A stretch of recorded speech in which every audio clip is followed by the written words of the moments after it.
en el campo uno vivía. Ay, ve, orgulloso y tranquilo. Ay, ve, hasta que llegó la guerra.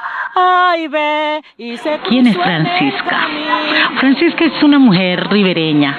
Nací en la vereda Pambilero y me crié en el ir y en el venir de la quebrada, una microcuenca que se llama Agua Prieta, una quebrada productiva de aguas oscuras por su gran abundancia de madera de sajo que destila aguas oscuras.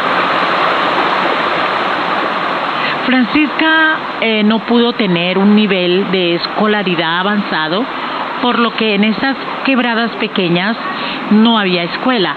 Y en el Río Grande, que es el río Tapaje, había una pequeña escuela, pero en los tiempos de cultivo los padres se llevaban sus hijas como cuidado de protegerlas, de tenerlas cerca, a los grandes cultivos de trabajo, de cosechas, pues allá no había escuela. Entonces Francisca escuchaba más que la escuela que iba a enseñar a leer y a escribir. Escuchaba a los sabedores, a los mayores. Mi nombre es Francisca Castro y al contar esto me esmero. Nací en el municipio del Charco, dentro del río Tapaje, en la vereda Pambilero.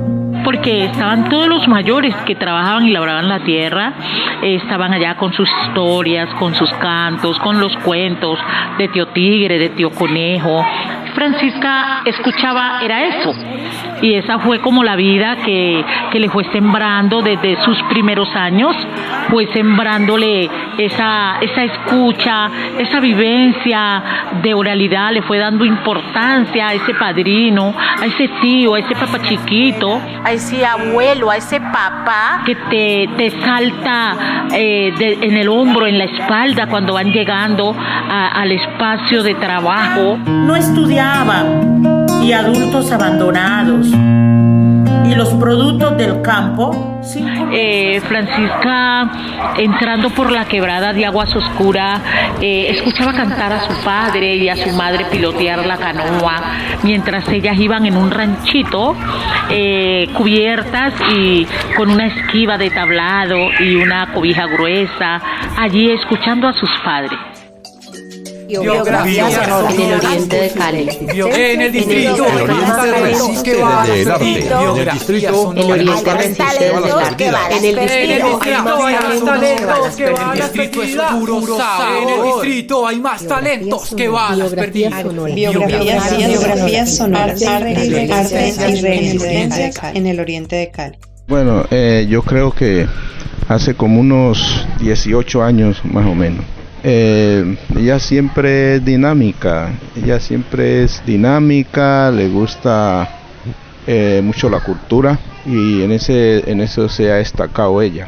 Yo la conocí cuando una de las directivas de la fundación que yo lidero, Fundación Vía Alterna, me la presentó a ella. En el momento que me la presentaron, pues yo no sentí como mucho con ella, anhelo con ella, pero al debido tiempo me presentaron, de haberme la presentado, fuimos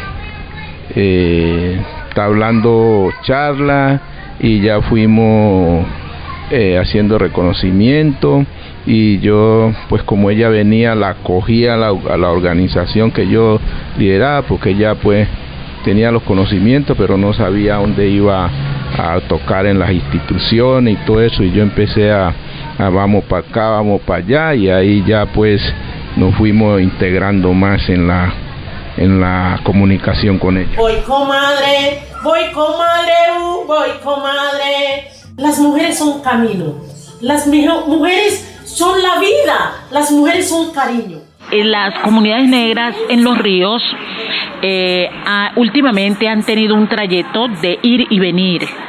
Algunos adultos hombres venían al corte de la caña y las mujeres venían a trabajar en casas de familia y luego regresaban. No había comunicación buena, pero se comunicaban con cartas.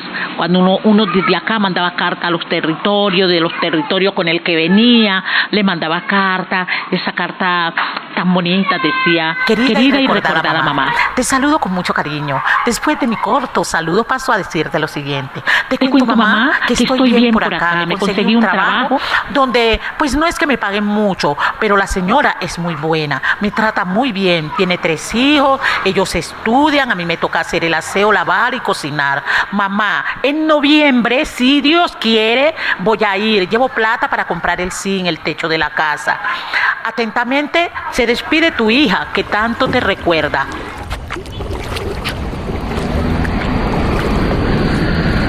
Entonces Francisca salió de su territorio porque un hermano pues quiso traerme, y estuve en el ir y en el venir, y así fui creciendo y estuve en la ciudad. Llegar a la ciudad no solo ha sido el desplazamiento armado, también ha habido desplazamiento de no oportunidad, porque oíste que te dije que en la microcuenca, en la Quebrada, no había escuela. Pues debían de haber habido unas escuelas itinerantes que jugaran con el tiempo de los cultivadores, pero no había eso. Por eso nos quedábamos, resaltábamos en unas cosas y estábamos débiles en otra.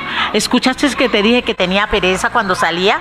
Que me contaran toda la carreta de Simón Bolívar. Cuando yo venía de la Quebrada a escuchar, eran mis padres sembrándome toda la semilla del buen vivir. Entonces yo llegué a Cali por esas necesidades. Primero llegué a Buga, a una familia muy bonita, y de ahí del ir y en el venir, hasta que vinimos conociendo otras ciudades y llegué a Cali. Y ya vamos llegando, y ya vamos llegando. Oigan, vengan todos a escuchar lo que a través del fondo todos somos Pacífico. Cuando llegué a la ciudad de Cali, ya tenía hijos. Empecé a vender chontaduros en la calle, y los sábados iba a escuchar reuniones sociales. Y a eso que hablo, empecé a ponerle más sentido, que es lo que voy a hablar, porque a veces me metía en líos por hablar y por hablar. Cuando uno habla por hablar, se mete en líos. Entonces empecé a poner mis palabras, a ponerle sentido. Y sentía yo que esa oralidad, mi manera de expresar, buena facilidad para hablar, era importante para mí. Pero tenía que saber qué es lo que voy a decir. Entonces me interesé en estar. Viene una reunión al Cali 21, ahí estaba. Y también los domingos iba a la iglesia para fortalecer la parte espiritual. Allí escuchaba. Nació de Santa María Virgen, padeció bajo el poder de Poncio. Muchas cosas de liderazgo, y entonces ya trataba yo de ser más efectiva cuando iba a dar un consejo. Al tercer día resucitó.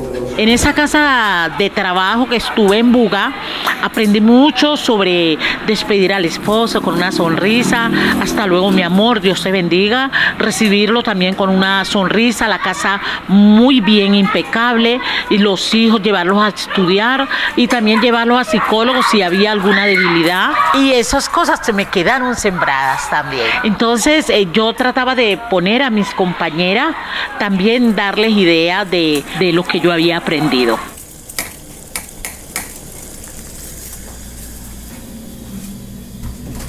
Entonces, mi liderazgo me puse a hacer un curso de enfermería y me convertí en una auxiliadora en salud. Y quise irme al territorio. Allá en el territorio llegué y me eligieron como concejal de mi municipio.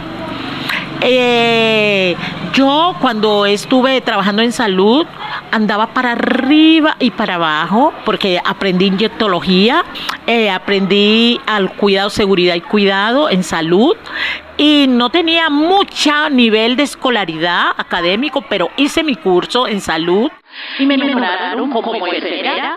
Y empecé a enseñar a mis compañeras que eran habilosas, que estaban en el territorio, que aprendieran a inyectar.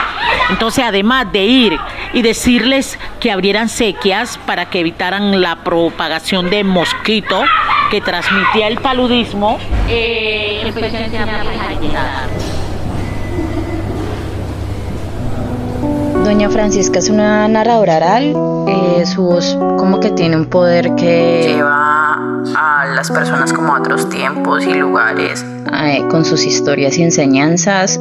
Tiene un talento para narrar, no solo digamos que mantiene vivas las tradiciones, sino también fortalece el tejido social de la comunidad. Digamos que además de eso es una lideresa comunitaria que está pendiente de los jóvenes, de los niños, los ayuda y los entiende. Cuando yo llegué encontramos el líder que le estaba hablando y que él tenía una organización que se llama Vía Alterna.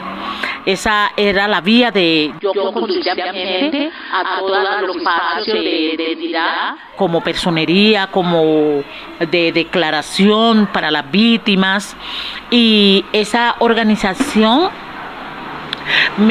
nos condujo, era sin disculpa, de noche, de día, de mañana, era entregada. Esta escuela tiene un fin: recoger lo que el ancestro luchó, dejó y ganó para mí. Esta escuela es incluyente y esta escuela es para ti, porque vayas donde vayas, con orgullo debes ir. Bueno, significa para mí muchísimo, ya que con este trabajo se reduce la violencia. Sabes que la violencia también es de verte en desigualdad. Y cuando tú le das la oportunidad a que una mujer o una familia se potencie desde su conocimiento, desde el yo sí puedo, eso genera equidad, eso genera levantarme, genera tranquilidad, quita angustia, egoísmo, envidia, por lo que yo también me siento ser parte de las prebendas. ¿Y cuáles son las prebendas? La alegría, la felicidad, el abrazo. Bueno, con el canto y la oralidad hemos hecho trabajo conjunto con las víctimas, donde ellas al fin liberan la palabra, las mujeres que vienen y hombres que vienen segregados y excluidos, contando y narrando su lucha, lo que vivieron, para poder ellos hacer que eso no los dejó allá, sino que además los convirtieron en arte ese sufrimiento. Entonces, desde nuestros procesos ha sido maravilloso la oralidad, el canto, porque eso lo pusimos a servicio de la gente que vino desplazada, mujeres víctimas de violencia sexual que no podían hablar y volvieron a hablar, desde la contaduría a nivel de oralidad de sus procesos. Soy la escuela, sé quién soy. Ay, ve, donde voy me reconozco. Ay, ve. Aquí hemos puesto un comedor, lo gestionamos, pero antes de tener el comedor lo gestionamos de manera propia. Cada uno traía una libra de arroz, un huesito, todo, y aquí fortalecieron, y ¿sabes cómo lo pone? Se llama Alimentando Corazones 2. Subiendo y no bajando, hoy ve. Para el COVID, unos jóvenes los dijeron que no solamente era la comida que necesitaban, que ellos necesitaban también plata, porque a veces les tocaba que matar por un pañal. Entonces mis hijos pensaron, ¿y aquí cómo lo hacemos? Vamos a hablar con el presidente de la Junta para que nos permita un espacio y podamos nosotros armar un lavadero y los pongamos a trabajar allí. Y allí se crea, y ahí están los jóvenes, trabajan diario 9. ¿Para qué la historia? ¿Para qué la historia si aún conociendo todo lo vivido, con la mente esclava, siguen sometidos? ¿Para qué la historia de este pueblo negro? No, doña Francisca es una persona muy buena persona, ella es buena, ella es... Pues bueno, no hay que decir mucho porque Dios dijo que solo bueno era Él, pero ella es una persona que le gusta mucho colaborar con la gente, le gusta ayudarlo, le gusta asesorarlo, le gusta capacitar a la gente. Ahora que ella está bien ordenada en la cultura, ella le gusta mucho capacitar a la gente. Y con todas esas bases, pues como investigadora que hoy soy del Instituto Intercultural de la Pontificia Universidad Javeriana, y en un futuro me veo orientando niños, ojalá me veo con muchos amanes, abrazando a otros. Cuando era niña yo soñaba con el canto Entonces yo soy una mujer como yo aprendí a querer. ¿Cómo me gustaría que me recordaran? Como la mujer alegre, como la mujer del canto, como la mujer de la risa, del saludo cantado, como la mujer del río. Ay, río Tapaje, déjame subir, porque voy deprisa para subir. Este es un podcast producido por la corporación Códice Comunicaciones, ganador de la convocatoria del Estímulo 22 para la creación de un proyecto sonoro. Así suena Santiago de Cali, de la Secretaría de Cultura de Santiago de Cali. Agradecemos por su tiempo a doña Ana Gamboa, Severino Bonilla, El Suave, Francisca Castro, Damper Vergara, Luis Vergara, Alexander Díaz Montenegro y Felisa Gómez, artistas y líderes del Oriente de Cali. Agradecemos a los gestores, líderes y lideresas que le apuestan al cambio del territorio desde el arte y la cultura.